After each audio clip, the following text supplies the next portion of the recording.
महिषासुर का नाश करने वाली, भक्तों को सुख देने वाली देवी तुम्हें नमस्कार है। तुम मुझे सुंदर स्वरूप दो, विजय दो, यश दो और मेरे शत्रुओं को नष्ट करो। हे रक्त बीज का वध करने वाली, हे चंडमुंड का नाश करने वाली, तुम मुझे रूप दो, जय दो, यश दो और मेरे काम क्रोध आदि शत्रुओं का नाश करो। हे शुंभ निशुंभ और धूम्राक्षस का मर्दन करने वाली देवी, मुझको स्वरूप दो, विजय दो, यश दो और मेरे शत्रुओं का नाश करो। हे पूजित युगल चरण वाली देवी, हे संपूर्ण सौभाग्य प्रदान करने वाली देवी, तुम मुझे रूप दो, जय दो, यश दो, मेरे काम क्रोध आदि शत्रुओं का नाश करो। हे देवी, तुम्हारे रूप और चरित्र अमित है, तुम सब शत्रुओं का नाश करने वाली हो, मुझे रूप दो, जय दो, यश दो, मेरे काम क्रोध आदि शत्रुओं का नाश करो। पापों को दूर करने वाले चंडिके, संसार में जो भक्ति से तुम्हारा पूजन करते हैं उनको तुम रूप दो, विजय दो, यश दो, उनके शत्रुओं का नाश करो। रोगों का नाश करने वाली चंडिके, जो भक्ति पूर्वक तुम्हारी पूजा करते हैं उनको रूप दो, जय दो, यश दो, उनके काम क्रोध आदि शत्रुओं का नाश करो। हे चंडिके, इस संसार में जो भक्ति से तुम्हारी पूजा करते हैं उनको तुम रूप दो, विजय दो, यश दो, उनके शत्रुओं का नाश करो। हे देवी, मुझे सौभाग्य दो, आरोग्य दो, परम सुख दो, रूप दो, जय दो, यश दो, मेरे काम क्रोध शत्रुओं का नाश करो।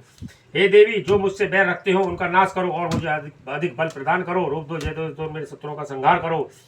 हे देवी, मेरा कल्याण करो और मुझे उत्तम संपत्ति प्रदान करो। रूप दो, जय दो, मेरे काम करो, शत्रुओं का नाश करो। हे देवता तथा राक्षसों के मुक्त रत्नों से स्पर्श किए हुए चरणों वाली देवी, हे अंबिके, मुझे स्वरूप दो, विजय दो, मेरे शत्रुओं का नाश करो।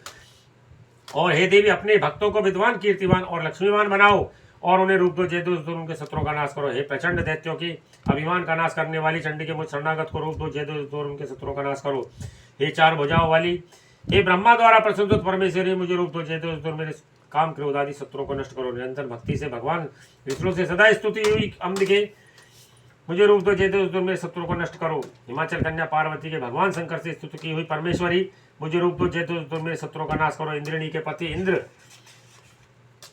के द्वारा सद्भाव से पूजित होने वाली परमेश्वरी, तुम मुझे रूप दो, जय दो, मेरे काम क्रोध शत्रु को नष्ट करो। प्रचंड भुदंड से दैत्यों के घमंड को नष्ट करने वाली, मुझे रूप दो, जय दो, मेरे काम क्रोध शत्रु को नाश करो। हे देवी, तुम अपने भक्तों को सदा असीम आनंद देती हो, मुझे रूप दो, जय दो, मेरे काम क्रोध शत्रु को नष्ट करो। हे देवी, मेरी इच्छा अनुसार चलने वाली सुंदर स्त्री प्रदान करो, जो इस संसार सागर से तारने वाली तथा उत्तम कुल में उत्पन्न हुई हो। जो मनुष्य पहले इस स्त्रोत का पाठ करता है और फिर सप्तती रूपी महास्त्रोत का पाठ करता है, वही सप्तती संख्या समान श्रेष्ठ फल को प्राप्त होता है और उसके साथ साथ उसे प्रचुर धन भी प्राप्त होता है। दुर्गे मैया की जय। महर्षि मार्कंडेय जी कहते हैं, निर्मल ज्ञान रूपी शरीर धारण करने वाले, दिव्य त्रिरूप, दिव्य तीन नेत्र वाले, जो कल्याण की प्राप्ति के हेतु हैं तथा अपने मस्तक पर अर्धचंद्र धारण करने वाले हैं, उन भगवान शंकर को मैं नमस्कार करता हूँ। बोलो शंकर भगवान की जय।